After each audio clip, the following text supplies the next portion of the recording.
All right, welcome back to Chan It Down. I'm your host, Loomis. ChanItDownRadio.com is the website.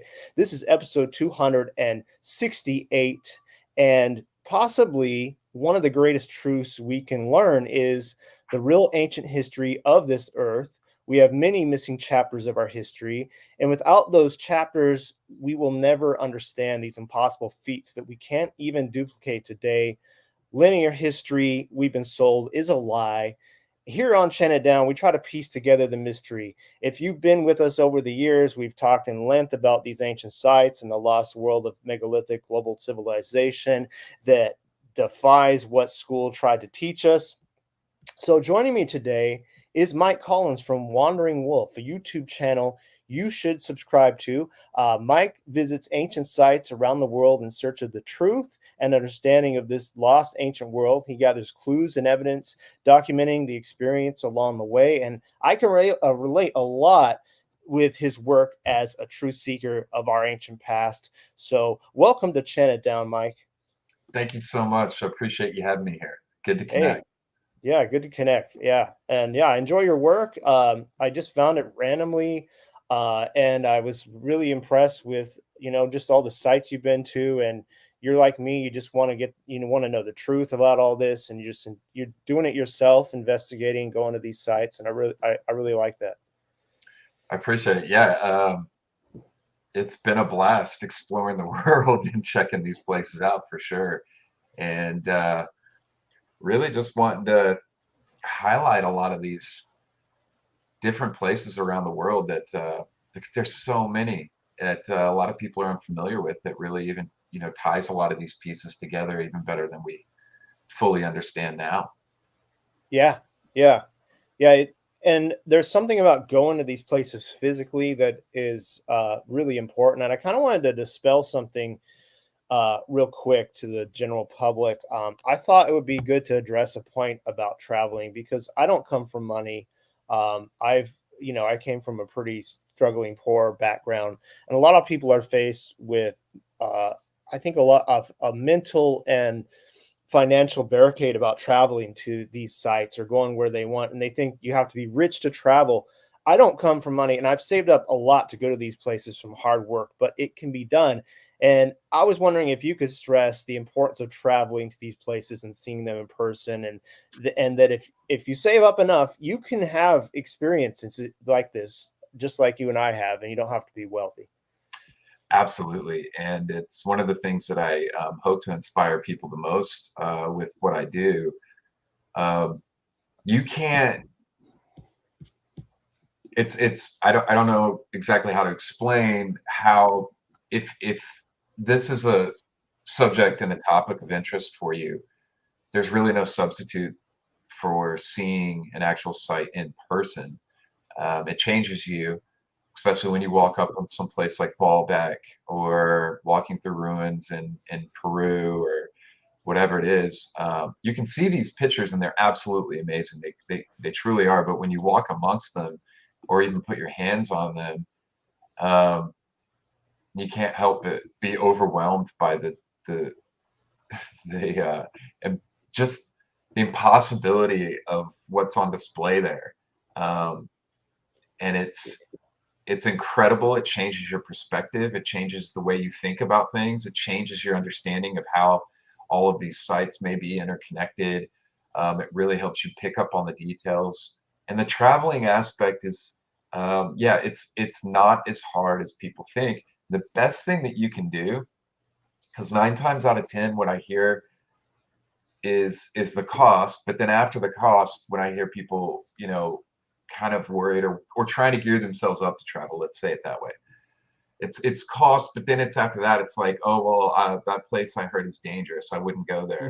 And it's the best thing you can do is just turn off the news, stop listening to the news, because it's Absolutely. not like that. It's you know um, I've been all across countries like China, Cuba, all sorts, all through the middle of nowhere, areas like Patagonia and South America, and all the countries through there, and all sorts of places. And it's never quite what you think if you're just smart. Don't stay out late at night. Don't go drinking and walk around in the streets. Yeah. Go where you're going, and just be smart. Don't try not to look like too much like a tourist, but um, I've never had any issues, and some of the countries that have been the friendliest are the ones that gets the most heavily propagandized against. Yep. Yep. China, Cuba, Vietnam, these are communist countries, and they were some of the kindest people that I've ever met. Took, many examples of being taken into homes and fed, and wanting to get to know me or whoever I was traveling with also. So these are, and find somebody else that travels and ask them questions. There's all sorts of different ways to reduce costs when traveling overseas, and you'll never regret it. No. You'll never regret going someplace amazing, like one of the sites I just mentioned, and you'll never miss that money. You won't. No, no, no, you won't miss it, and it's like you become travel rich, and but seeing these sites too is a whole extra layer of depth, I think, because you're going to a place that has had at least at one time a lot of power and energy, and that this is something we don't fully understand. I think going to these sites physically opens up your mind even more to how, like, when you stand in front of the Great Pyramid and you look up, you can't see this on TV. You experience it for yourself, and you realize just how enormous that thing is and how insane it was that it was actually put together. And yeah, so there's something about visiting these places, and I don't think you have to be rich, because you just gotta be dedicated, I think, huh? Yeah, and plan your trips out in advance. There's a lot of Yeah. times tickets. You can get tickets over to Europe sometimes for $400. You can Yeah. fly down to South America, places like Peru, for $300. Just buy your tickets the right time, plan it out right, and once you get over there, things are way more cheaper. Uh, I know. Even in Europe, you can get flights all over Europe for $50. I flew from Malta to Naples just like a month ago for $30. That's a 3 or 4 hour flight. I don't remember.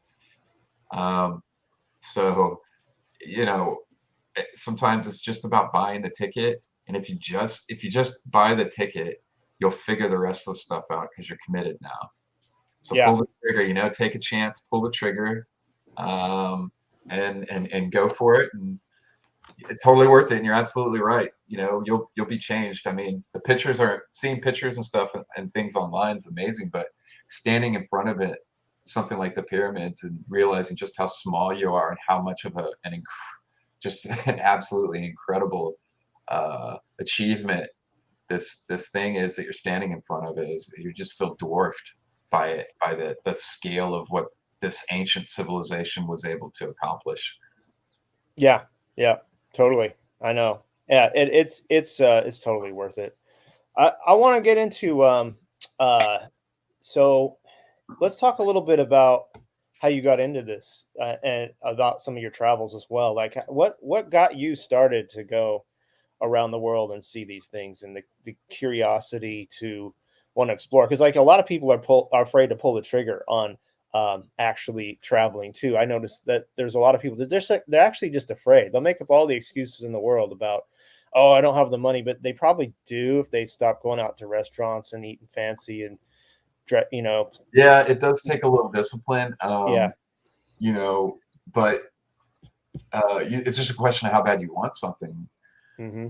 If we're going back to I mean, it depends on how far back you want me to go, but I kind of, um, I had a crazy childhood, in and out of different homes, um, and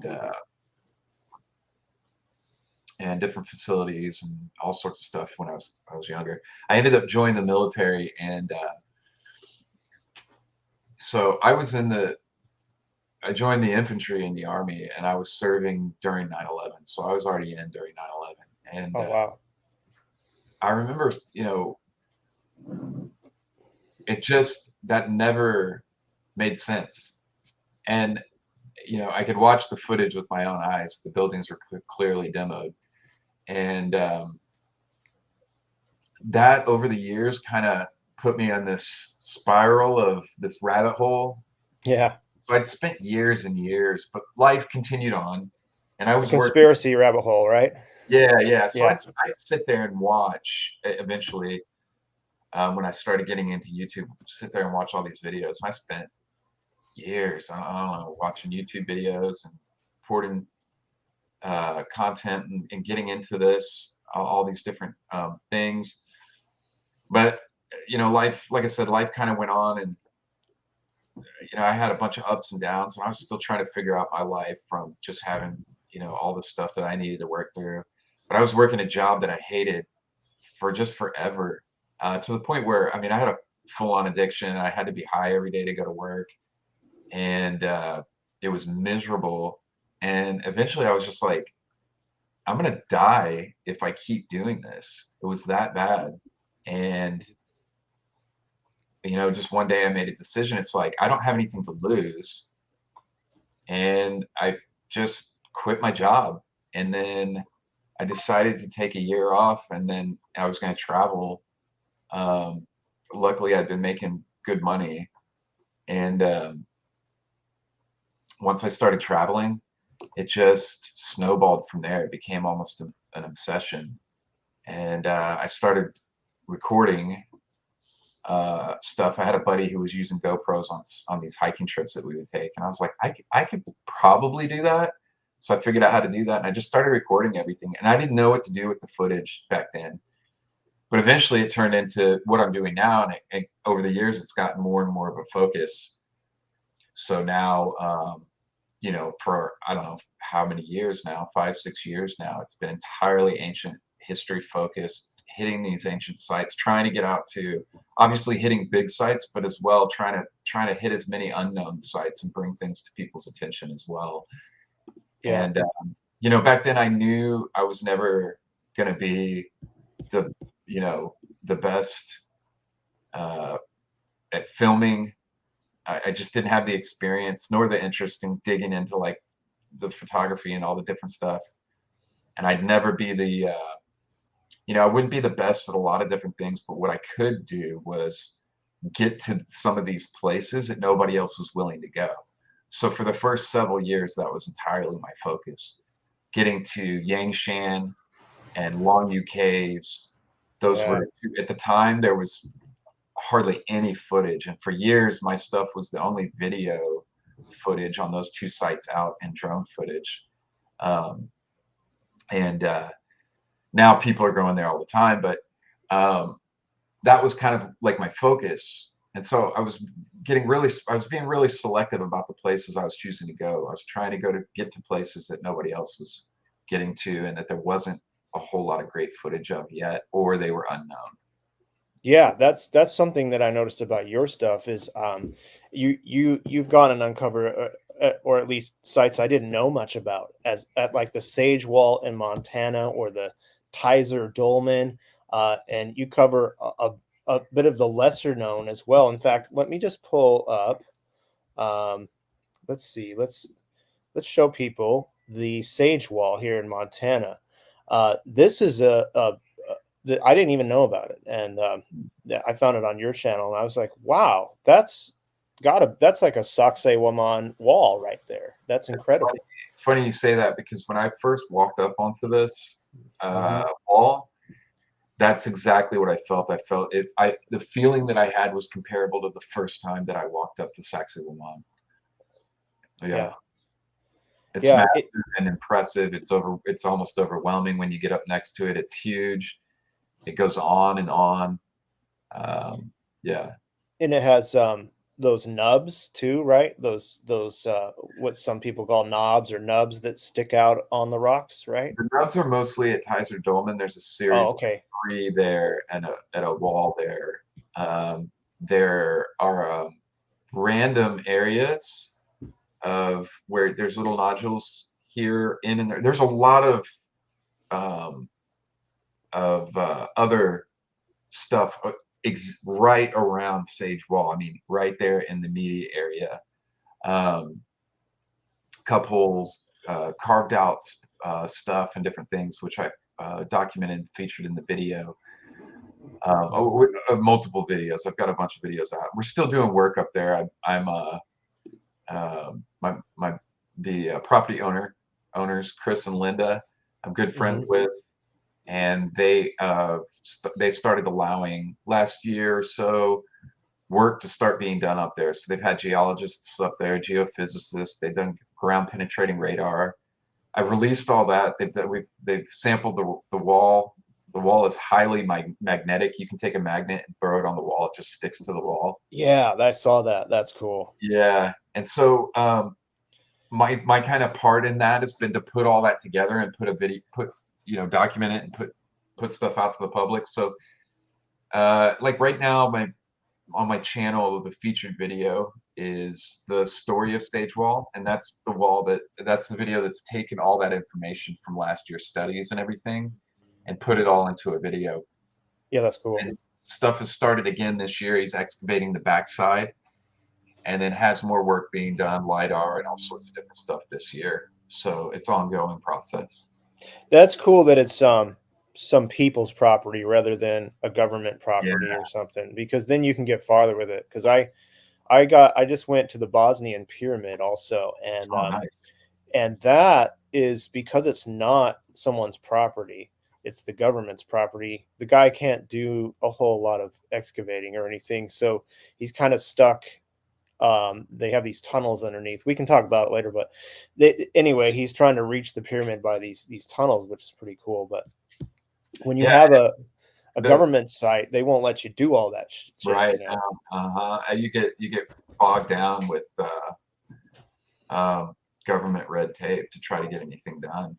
Yeah, yeah, that's for sure. And so this wall looks kind of like the Kaimanawa wall in New Zealand too. It kind of Yeah. resembles that too as well, but it looks bigger actually. So It's it's funny you mention that because I was trying to get out there to document that wall in New Zealand to compare, as well uh-huh. as the Gornaya Shoria in Russia. And that was the original place that I was going to. Had a trip all planned out, had my guide, was booking, and was just about to start booking the tickets and the flights and stuff. Mhm. And everything in Ukraine popped off, and I had to cancel that trip because once they put the sanctions on Russia, you'd have to bring over all the money that you're going to use while you're there, like because none of my credit cards or anything would have worked. So I kind of pumped the brakes on that, and then immediately shifted focus to the Sage Wall, and that's kind of how that came about with this. But the wall in New Zealand was another one that I was hoping to compare to this, which would be interesting. Yeah, you can definitely go to that one for sure. Mm. Uh, I was there in 2015, not knowing that there was any sites at all there. So Uh, I wish I had known that, but I wasn't up on this info as yeah, much. that's always the worst when you hit a spot and then you find out something was like right next to you later. You're like, oh my gosh. Yeah, yeah, and I think I was even in the general area, and I'm like, wow, if I would have known, because I had Yeah, just come back from Peru. I know it's kind of a roundabout way, long story, but I'd come back from Peru via New Zealand, and I was all into all that stuff, and here I am, like probably just miles away from that wall. yeah. But Wow. here's the Tizer Dolmen, and this is really crazy looking. Like that's huge. And Yeah, massive. do you think it's man-made? I mean, I've seen some debunking videos out there too, and there is some other dolmens around there that I'm not sure about, but that one is like, wow, that's like Stonehenge material there. Yeah, so a lot of people may be upset with me, but I kind of have to stay true to like really going after the truth. The issue with this site here is um, the now I've been there a couple times and documented it, and I hope to release a video soon explaining some of this. But there's a boulder on the backside of this, Uh-huh. and what looks like has happened here is a boulder has rolled into the back of it, and that split down the middle was caused from that boulder crashing into it. Now, if you look to the left side of your screen, you'll see a bunch of rocks kind of tumble off to the side. Yeah. And it's not quite in frame, but there's a giant slab, just like the two upright ones that is on the ground that was clearly broken off from the from what how we're looking, the left side. Mhm. So it would appear that this was some.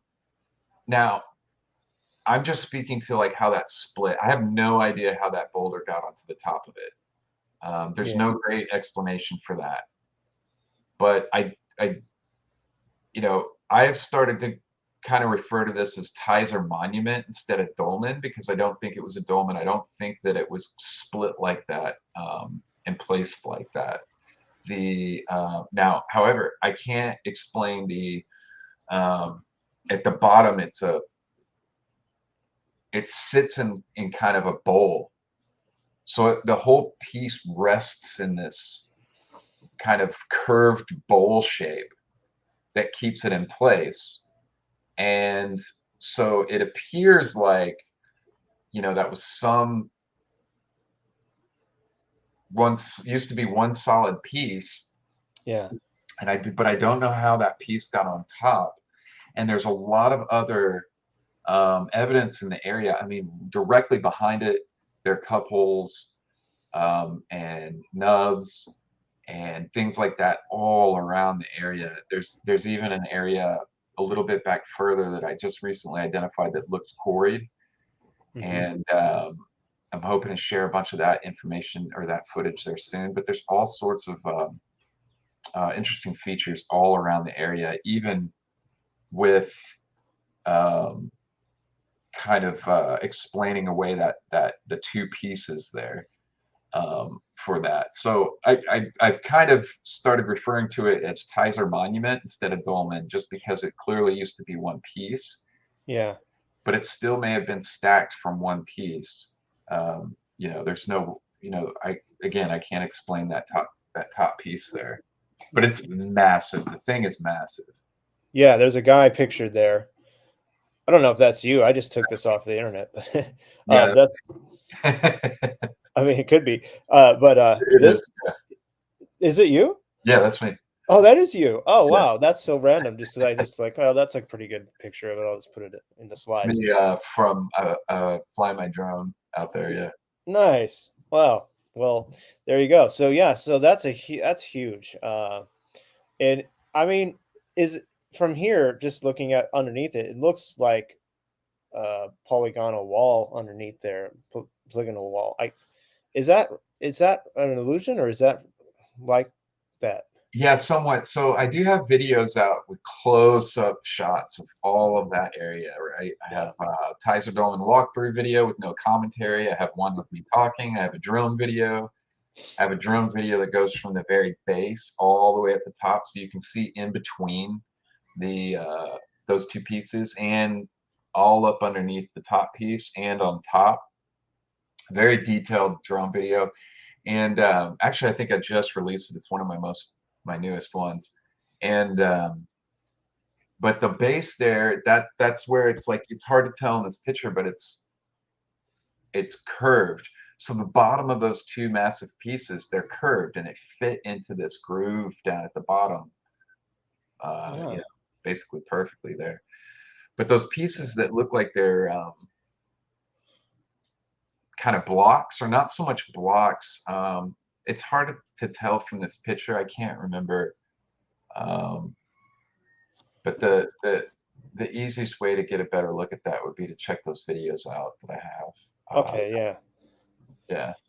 So yeah, for anyone that wants to check this out. Now, a lot of you listen audio, but this is going to be a video, so you can see some of this too.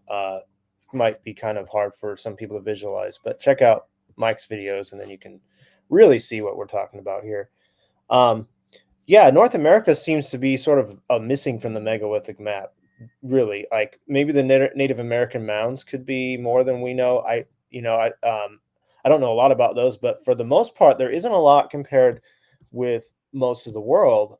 I've noticed, but then there's something, and I don't know how far this is away, but this is in Saskatchewan, and I believe that's just north of Montana. So it almost seems like we're looking at just the remnants of a old civilization. Look at those cup holes there too.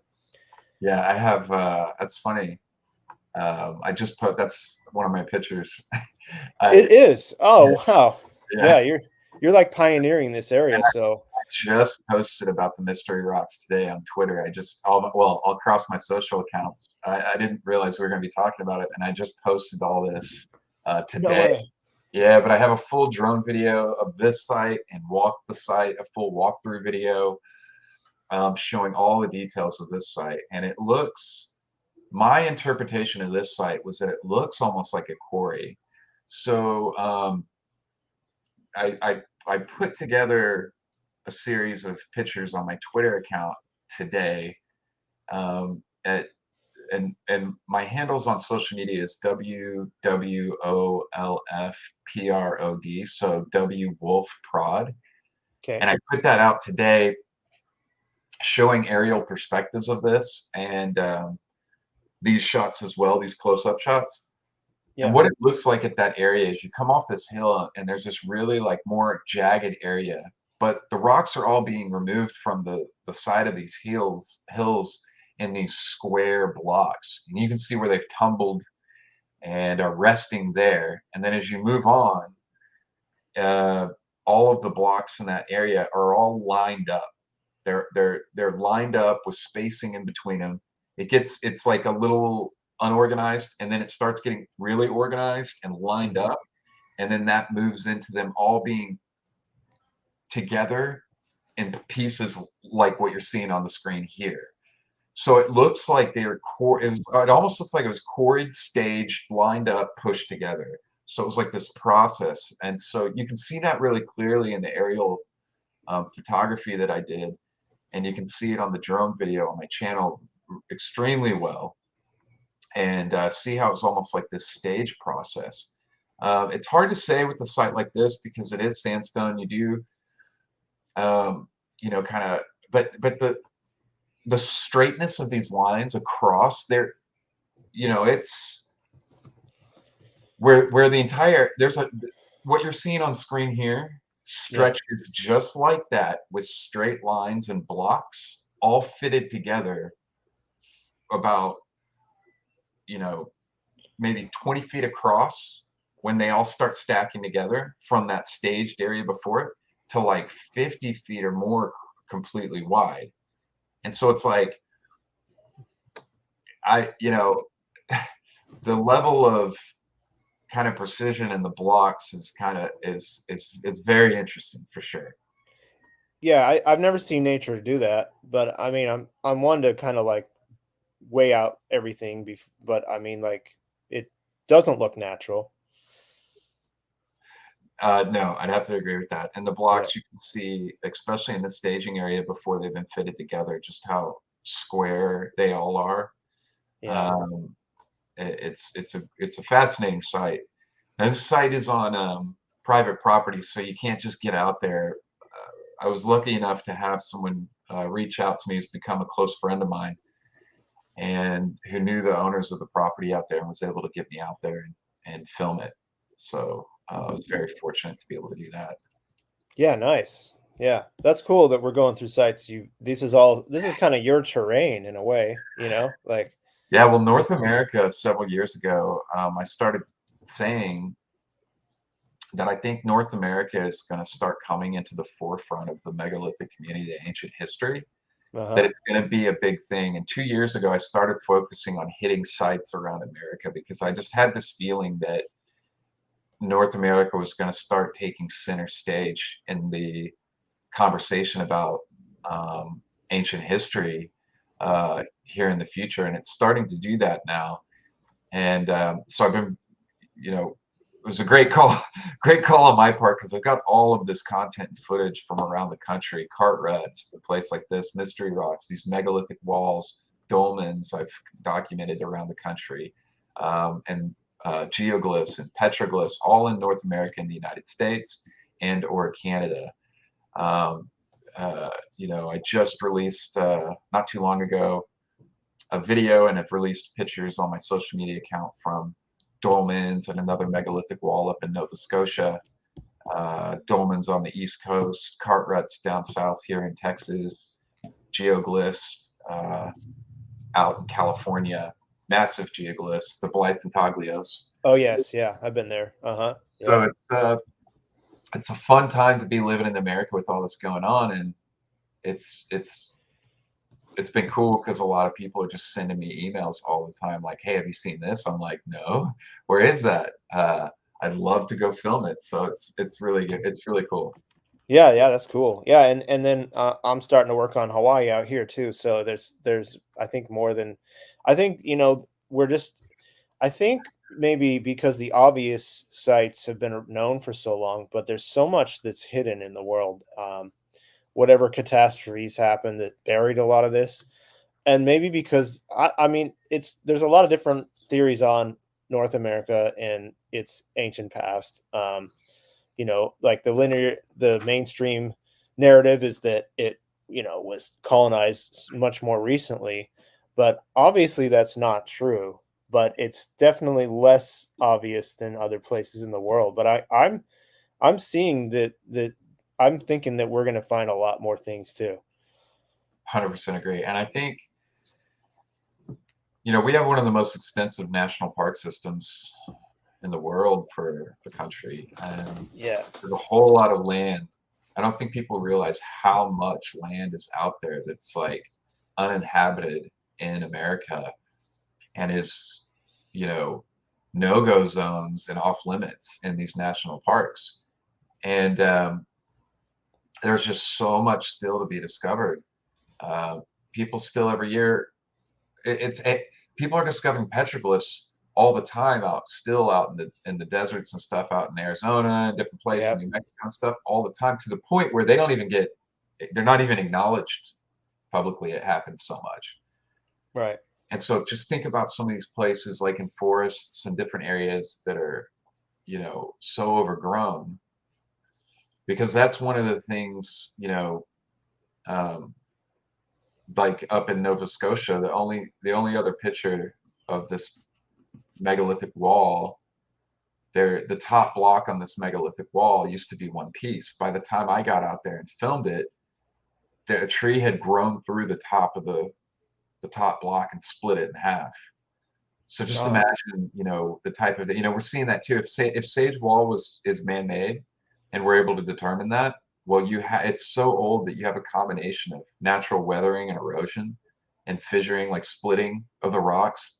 Those splits that go all the way from the top to the bottom. That's not a good design feature. But if it's so old and it's been so neglected for so long, you would expect to have breaks like that from natural weathering and erosion uh, as well. So I think we're kind of like in this.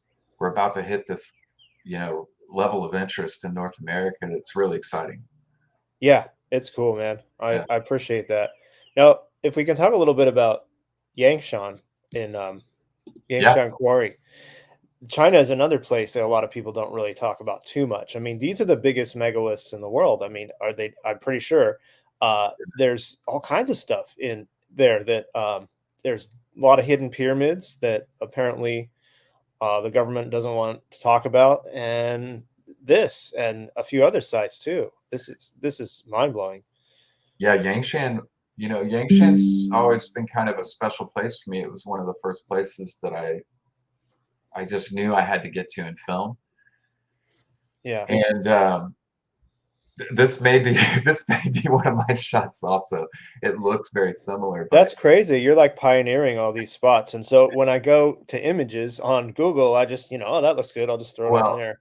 Yeah, my but biggest mistake is when I first started, I was releasing images. I didn't put any watermarks or anything on a lot of my stuff. So and because I put out drone videos and walkthrough videos without any commentary or different, like my face on the screen, mhm. they get pulled a lot and clipped and shared and stuff. So, but I'm just happy to be sharing but the Yangshan is amazing because it's three massive blocks. And from where this picture is taken right here, you'd have to be standing next to the other piece. Yeah. So there's a kind of a walkway there. You can see where there's that trail that goes up right next to it. Uh-huh. Well, this is all right between two of the pieces. These are the two smaller pieces. The largest piece is absolutely the largest megalith on the planet. A lot of times Baalbek and stuff like that are referred to as having the largest megaliths. It's not even close. Yangshan is I've been to all of the ancient sites that have some of the largest megaliths Yeah. on the planet, and it doesn't even come close to Yangshan. Not the largest piece, anyways. But underneath this, they are all still attached to the bedrock. But underneath this, on the back side, is a complete cut down that back side. So this is Right. only one thin piece, and underneath there, they've cut away into these little sections. I'm not exactly sure what that was for, if they were just showing off, or those each of those pieces were them slowly working away the stone. But that's all attached as well. But you can clearly see how this was going to be a stele. All the pieces were cut in that specific shape, for each of their respective shapes. And Yeah. you mentioned the pyramids and stuff over there in China as well. I filmed those, and they're covering all that up. They're covering and damaging a lot of these places. Um, the pyramids that are over there, I documented like 5 or 6 of them, and Uh-huh. they're planting trees on all of them, and they're just eventually going to disappear. They're completely covered with trees, and that they've planted in rows all around them. And I was lucky enough, I droned all of them, and the Longyu Caves as well, the inside. When you watch videos or you see videos of Longyu Caves and you see all the carvings and stuff, none of that's original. So Right. none of those carvings are original. What they're doing is, by adding these carvings, they're taking away from the all those chisel marks, the banded chisel marks, Yeah. which look more like machining cuts. And so when you get in close, on to those bands that go along the wall, you can see the working of the tools used, and they're all uniform. So it looks almost like some kind of machine that they were just going down on the rows, and it was like, but yeah, China has got a real issue. They're turning that whole area there at Longyu Caves into basically this huge tourist attraction. So they've cut holes from chamber. The chambers didn't used to be connected. Now they've cut holes through them to make pathways. They even Uh-huh. have a photo booth just like at an amusement park, where you can stop and have your picture taken with the whole backdrop and everything. They're wiring all the inside with lights and music. They've carved out holes in the ground where they've put koi ponds in, Yeah. with giant fish and water everywhere.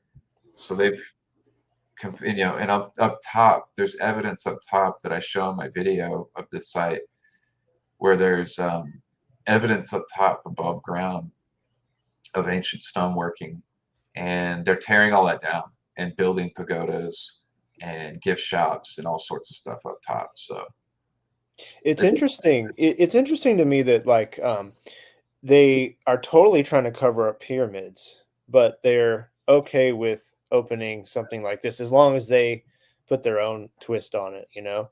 So it's yeah, really interesting how pyramids seem to be really battled by the mainstream archaeology out there, more than anything else. Like the guy, like I was talking about the Bosnian pyramid, and yeah, these Chinese ones, and many others too that are around the world.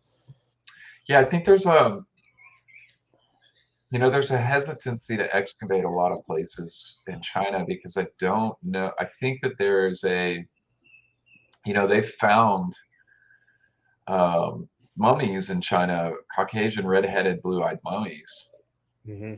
which is this whole thing with the red hair and stuff, or at different places in Asia and stuff. But um, a lot of these countries, especially countries that have kind of extreme levels of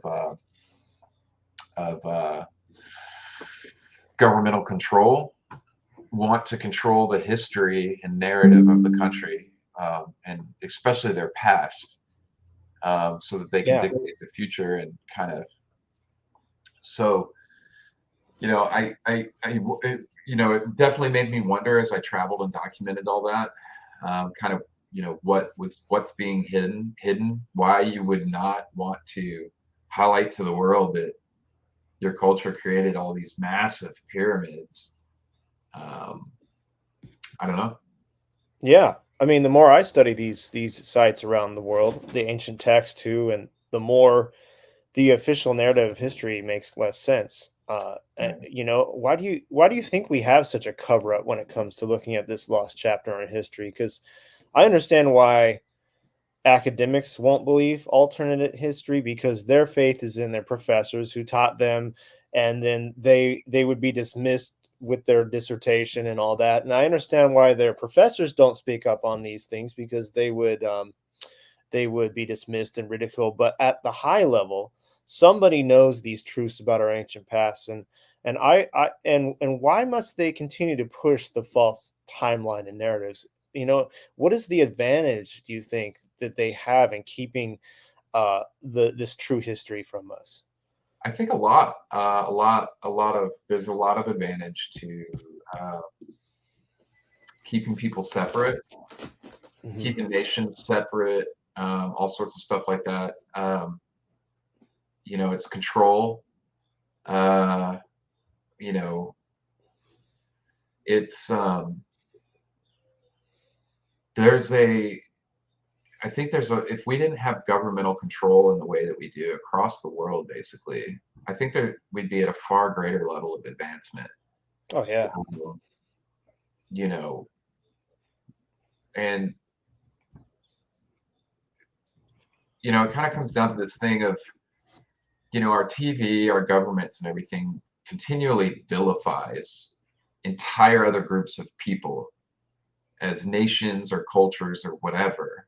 Um, and that's generally just not the case. And that's another good thing, like we were talking about when we started here about traveling, is that you start to have this broader perspective of not just the world that you live in, but the people in it. And you yeah, realize that everybody, everywhere that you go, is generally trying to do the same thing that you are, which is to create a good life for yourself, take care of your family, put food on the table, pay your bills. Um, and that the average person anywhere on the planet isn't worried about what only in places like America are we do we have it so good that we can allow stuff like what's going across our TV screen telling us about something happening on the other side of the world? Do we have it so good that we can let that affect our entire day or week or whatever it is? yeah. That's so true. People Yeah, just do not realize how good we have it in America. They think, this running theme for years now about just how horrible America is, and it's like, you know, you know, these people just don't have a clue.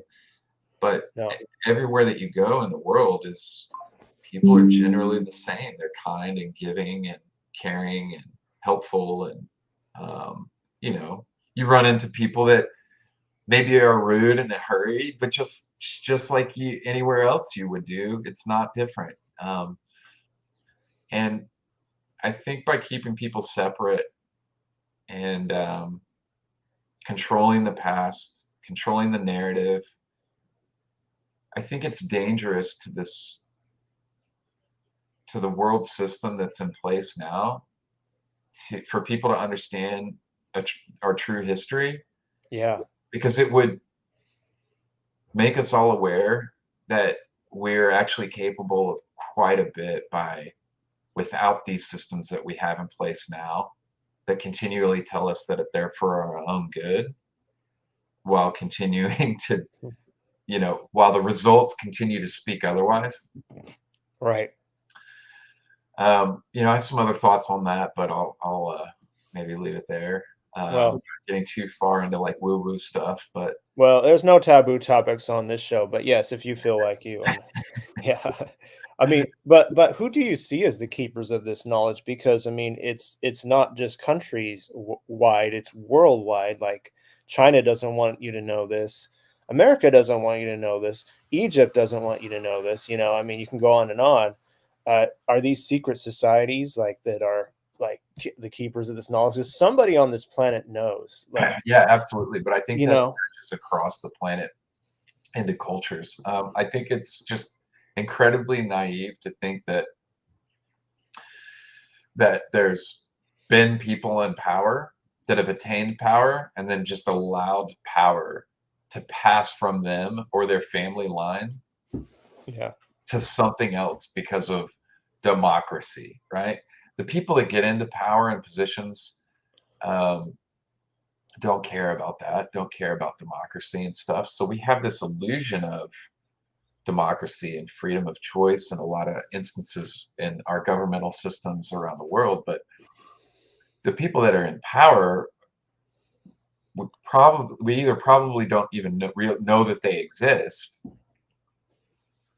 or know who they are, or they're entrenched in such a way and have been for such a long time that they have no they're not sitting on thrones or occupying seats of responsibility to the public.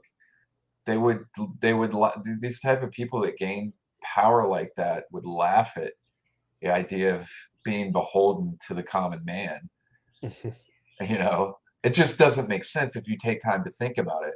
Um, you know, the type of person that that strives to attain the level of power that certain people have and control in this world, they're generally I probably wouldn't describe as good people. Right. No, no, not at all. They're the worst people on the planet. And everything's kind of a show. You have to understand, like, I think places, even the technology and stuff that we're using now, like the internet, Yeah. that's such a huge part. I mean, this was all released by, this was created and released by DARPA. Yep. All these different types of programs. And what you have to understand is probably all of these platforms, like social media and platforms that we just pump our personal information into on a daily basis, was all created by the government, and they were probably all fronts, but they're actually created and owned by the government and controlled, and Absolutely. they're filed as companies and operate as companies with front men that have become famous billionaires like Mark Zuckerberg or Yep. whoever, take your pick. And but they're actually kind of controlled and run by these power elites behind the scenes. The idea of this story, this narrative that we've continued to hear over the years, and creating this, creating their billion-trillion-dollar company or whatever out of their garage. Yeah, right, It's like Bill just Gates or Yeah, it's just yeah, ridiculous. Look at the bloodline, look at the family lines of these people and ask yeah, yourself, do you think for a second that that's how they got there? I mean, right. all you have to do is look at the levels of influence that their family has going back generations and the stuff that they were involved in. Mark Zuckerberg's a great example of that. Bill Gates, I'm sorry, was the one I was going to reference, is a great example of that. Yeah. So it's, but that's really hard for some people to kind of grasp. It doesn't matter how many kind of documents, like disclosed documents, you share, or how much information you share with people. Some people are just, you can't convince people of chemtrails. You can tell No. them to go outside and look at the sky. You can sit outside and watch it go by, you could sit there and watch it happen, and people will still never believe it. I'm Uh, so glad you brought that up because I mean, I just spend a lot of time outside and so do you, and I would imagine you would acknowledge that. Yeah. It's crazy how you can show people and you can even show people how the whole day is whited out and they're still just like, yeah, "Woo." I'm Yeah, 45 years old. I'm old enough to remember what the sky used to look like all the time, same. and it didn't used to look like this. And uh, it's sad because the younger generations, you know, spend all their time looking down. We don't look up, and I'm guilty of that as well now. But at least I had a childhood where I was outside running around, and I didn't have one of these things in my hand all the time. So I Yep. kind of overlapped this generational thing of technology where I can remember all of that. Because phones weren't a thing until I got into the army and was overseas when I was around 20, 21. So my entire childhood was, we didn't have cell phones. No. It sounds crazy to say now, but Well, I'm the um, same age as you, and the thing is crazy because we're kind of like the last generation that remembers bef the last, like, analog generation before the yeah, world were into all this. And since 2000, so much has happened. Like, I can say chemtrails started, well, I've done a lot of research on it. So probably 1996, full scale in our skies. And since then, and then we've had so many events, 9/11, all these different false flags and whatever. The world has changed a lot. But if you were born into that, like, say, 10 years even younger than we are, you wouldn't know a life really without this technology. You wouldn't know a life without sprayed skies. You wouldn't know a life without Right. all these events that have happened. And so I think we're a valuable generation like that because we're able to look back and go, "Oh, wait, this wasn't like that." So our voices at our age are pretty important. That's what I've come to realize lately. We'll be 80, 90 years old, and like, I remember when the sky was blue, and we're like, sure, granddad, like, yeah. I know. Yeah. Man, Uh, and do they ever spray hard? I don't want to derail this. We're talking about megalithic sites, but they sprayed so hard when I was in Europe just recently. It was unbelievable, and the weather has changed a lot. And here in Hawaii, we're having mass flooding right now, and sure enough, that's what they're doing too. yeah, I mean, all this is admitted by governments. You Yeah, just have to be willing to like look a little bit deeper than your, you know, 7, 8, 9 o'clock, whatever news special at night on your main network channel, because they're all owned by the same companies. I don't understand how people don't understand that either. I don't know. Um, and they're all saying the same thing or some variants of it, or they're saying opposing views to keep us arguing with each other. But all this information is out there. You can go look at it. It's all, most of the time it's declassified or it's like documents. Yes, you just have to be willing to go look. That's it. Yeah, But if you're on YouTube, you get uh, and your normie friends know that. Oh yeah, she's probably getting your information from some dude in the basement, in his mom's basement. It's like, no, like you can go look at all of this stuff. The government releases things, or things have been leaked, and all sorts of stuff that you can go find all this information. Um, yeah, I know. People, you can give them all the proof that exists, and they still won't believe it. And people are just under deep mind control. That's what it is. Is people are under well, it's a hard to let go of a system that you're heavily invested in, and for a yeah, lot of right. people, if you've been working a job for 20 years, you have retirement, you have a 401k, you have maybe a paid off house, or you're working on paying off your house, you're close to retirement, your kids are in a public school, you got, you know, so what are you supposed to do? Believe that and walk away from. Plus, a lot of people are just really comfortable in a routine.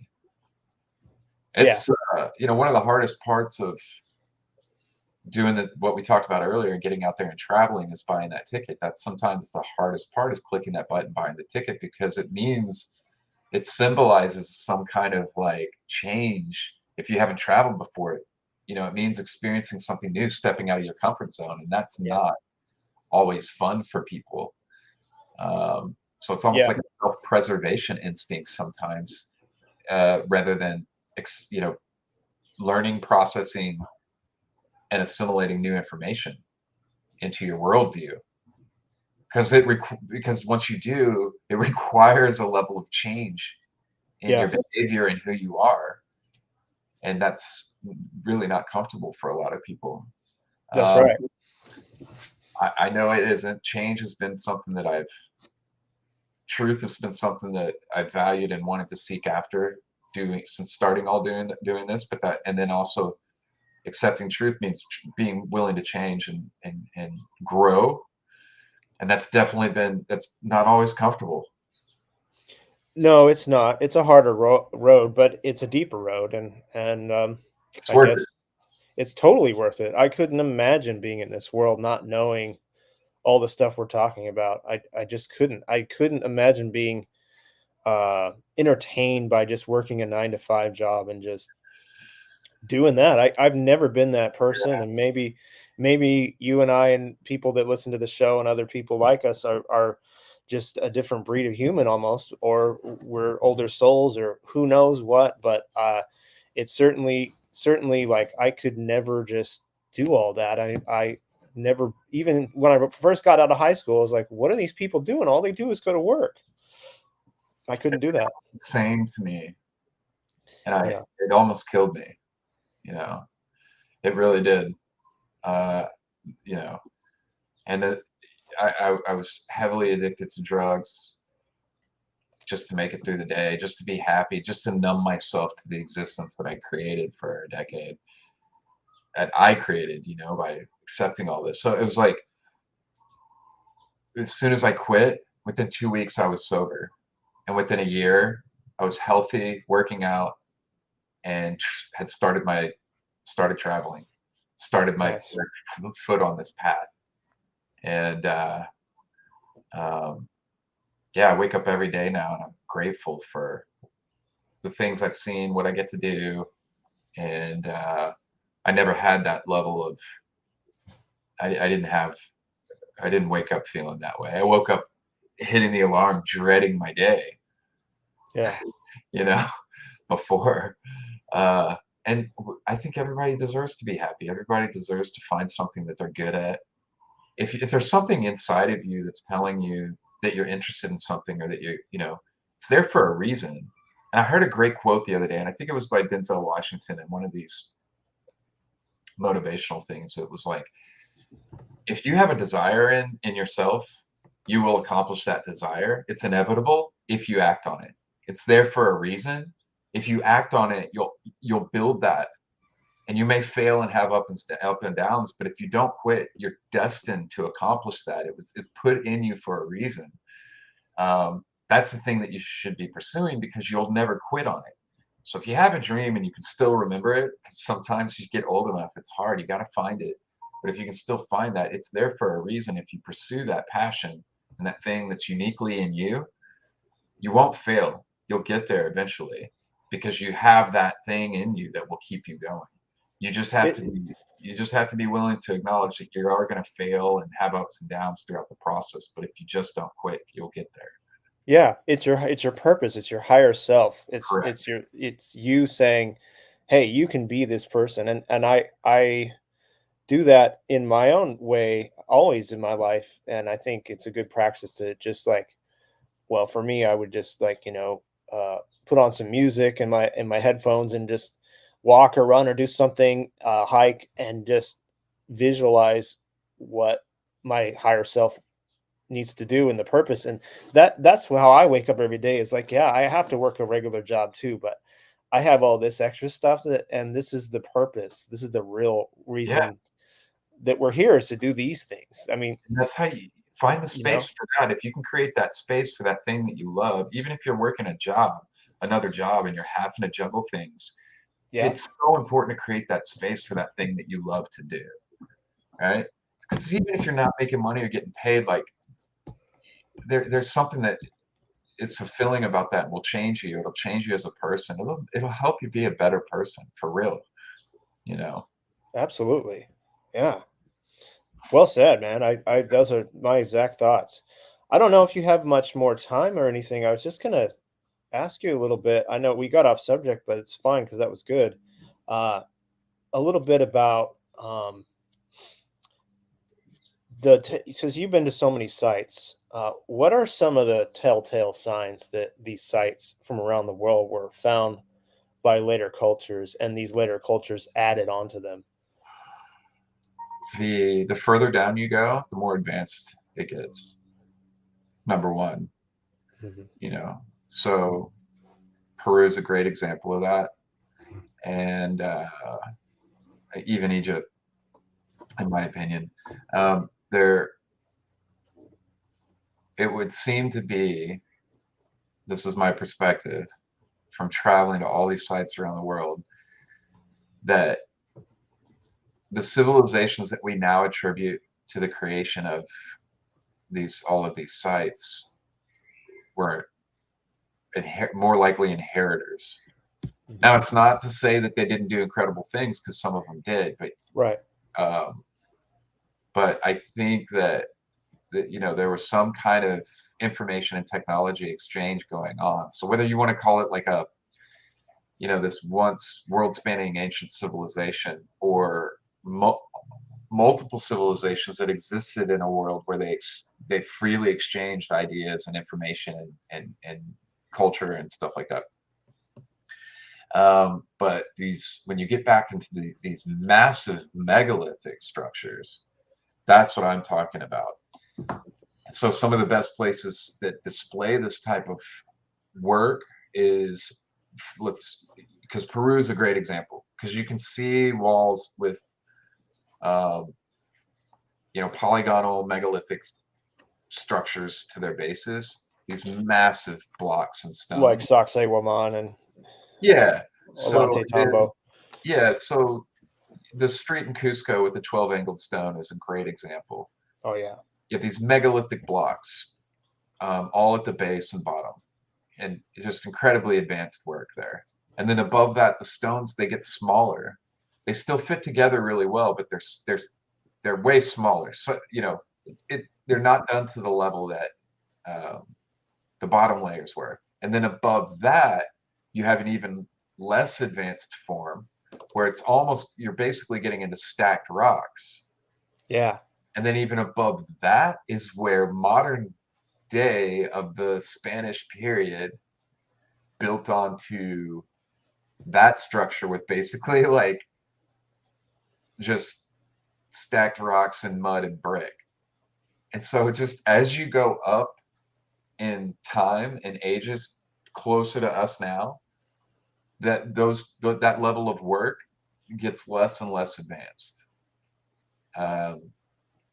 And so when you start digging into all of the legends, the folklore, all these places around these sites, and the myths, and then tons of these places have comparable or exact symbology going on in their carvings and their depictions of things and different stuff like that. The symbology, the examples of worldwide symbology on this of the exact same nature is incredible, throughout cultures, throughout continents, and throughout peoples. Yeah. That's what I've noticed as well. And I've noticed too, how much do you have much more time, or should Yeah. okay, all right. I've noticed that when I visited Stonehenge, or actually Avesbury Henge in England, and the Karnak stones and stuff like that, these are a different type of stone too, almost like an unrefined, or maybe for a different purpose. I really don't know. Versus stones we see places that are more refined, like Egypt and Peru. I mean, do you think the less uncut ones are from an earlier time when the stone building was less refined, or was this just for a whole different purpose? I mean, you probably don't know that The either, but more like yeah, geopolymer type stuff. yeah, like Avesbury Hinge, like just like they're just like stones that are obviously put there, and Karnak stones, but they're not carved, and they're not Right. like, So like standing stones and stuff. yeah, standing Yeah. stones. It's hard to say. It's a lot of these things. The other thing of noticing is that a lot of times, some of this stuff we have to kind of question the dates that were being given as well, because some of these things are so clearly worn down to such an incredible degree, Yeah, um, that who knows what they might have originally looked like. It might have been um, smooth rectangular stones, or even shapes like we continue to see this these carved blocks like the Moai, where they have their hands on their stomach around the world. We see yeah, it at Göbekli Tepe. We see it on Easter Island. We see it at all kinds of places. Tiwanaku. Yeah, exactly. Yeah. So you have, and even in Mexico. Uh, So you have these, who knows what they might have. used to be. They might not have just been a stone that was just stood up. Because if we started investigating, that might rewrite history. Um, you know, that might give a completely different understanding of what our ancient past was. So, you know, you know, as my accounts have gotten bigger and followings have gotten bigger, I've started having like legitimate archaeologists get on some of my stuff and make comments or whatever. But I find it really hard to um, engage with some of that when you're coming from such a, they're only operating within a mind frame of what they already know when they're Yeah. talking and debating, right? So there's not this like kind of free flowing mentality or thought process of leaving open possibility for things to be explored. And I'm all for that. And if things get proven, I'd rather have a bunch of no's. It narrows the field. I'd rather explore ideas, and I don't look at exploring an idea and having a definitive no on something as a bad thing. We just shut down that you just shut down that thing there, so you know that you don't have to look there anymore if you pursue it out fully. It's safe for them. It's safe for them. Yeah. So I don't know, the standing stones stuff, like over in the UK, Ireland, these amazing. There's a lot of amazing stuff over there, especially I traveled around Ireland extensively, and I mean, you have stuff dating back 4500 BC, like with Newgrange and stuff, and things like that, with standing stones all around the area. Yeah, who knows? I mean, that's old enough for a stone that's standing upright to weather down to the point of looking just like it never had any type of distinguishing features on it. Yeah. Well, I mean, I was thinking that when I finally visited England, I was like, huh, these are just different, especially Avesbury Henge compared to even Stonehenge. These are just like stones that are standing, but they did have some cup holes, some drill holes or whatever you want to call them in some of them. So there is a purpose there, but who knows? Yeah. We're looking at we're trying to piece together pieces of our ancient past that people don't want to look at in the mainstream. So we kind of have to do it ourselves. But that mindset actually gives you a lot more answers because you're open to more, and it gives you a lot more possibility than if someone's closed-minded, like, no, those that's not exist. I mean, I imagine you get a lot of that from checking out these Montana megaliths from mainstream archaeologists, because they're just going to be so. Well, up to this point, I think that with Sage Wall, they've just ignored it. Yeah. They don't, we've invited some archaeologists and different people up there, and I think they're none of them want to come on record and like look at a place and be identified with it, and that's to me, that's very telling. That the archaeological community kind of exists in the space of ostracizing people who step outside the lines too much within their own community. So doesn't bother me. That means I get to go be involved in a bunch of the processes and share it with people, and we'll see what happens, because we're actually doing some work and stuff that can be like scientifically looked at with the lab results from the stone and different stuff, which I encourage anybody, if you're interested in that topic and you're interested in the wall, go check out my channel. It's the featured video right there. It'll be featured on the channel for a little bit longer, and then till my next video comes out.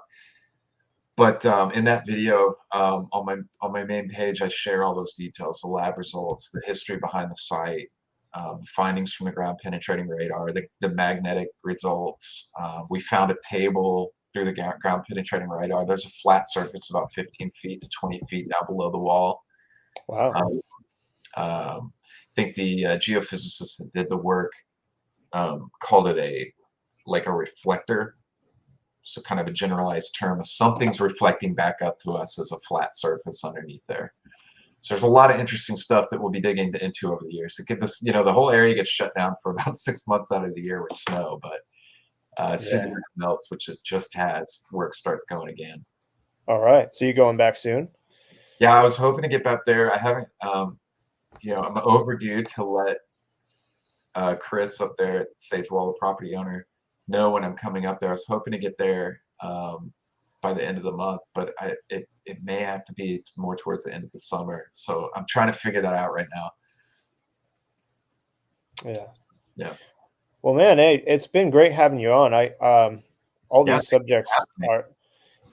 subjects are near and dear to my heart, and it's great to connect with someone who also wants to see all these lesser known sites to kind of just show the world that there was once an entirely different history to planet Earth that we are being held back from, and I always encourage people to push what they know aside and just look at this stuff for what it is. And it's good to have you on and like-minded. Yeah, it was fun being here. I really appreciate it. Yeah, anytime. All right. Yeah. What do you have in the works now? Before I let you go. Yeah, my current project, I went out and explored the Band of Holes site in Peru. Mm-hmm. And presented a theory that that site's been unexplained forever. The explanations have gone from tribute holes to mass grave to even defensive positions. So I presented a theory recently that perhaps they were used for agriculture, and compared it to modern agricultural techniques being used in the Canary Islands for the vineyards over there on the volcanoes. And so, I filmed in the Band of Holes, and I just got back from the trip to Malta, Canary Islands, and Spain and Italy, and documented the agricultural techniques being used over there. And so I'm working on that comparison video to show that the Band of Holes might have actually been being used for agriculture way back in the day, getting through that top layer of rocky soil where plants, trees, roots, whatever could take root. And also in those depressions, water would be funneled down like from dew and stuff in a very arid climate. They have very similar climates. And so working on that video right now. I also I've been documenting cartwrights around the world. So documented those in Malta. They're cartwrights here in the States, specifically here in my town, Austin, in Texas. There's several cartwright sites. Yeah, I didn't know that. Cartwrights in Canary Islands as well, and some other places. So that'll be my follow-up video after that. Have a book release coming. It's basically an autobiography of some of the stuff that I went through and how I got to this point. Hopefully it encourages people to take a step out and do like some of the stuff we were talking about, like buying that ticket. But yeah, you can follow me on YouTube, Wandering Wolf, and all my social handles are W Wolf Prod. So WWOLFPROD on all social media. Awesome. Yeah.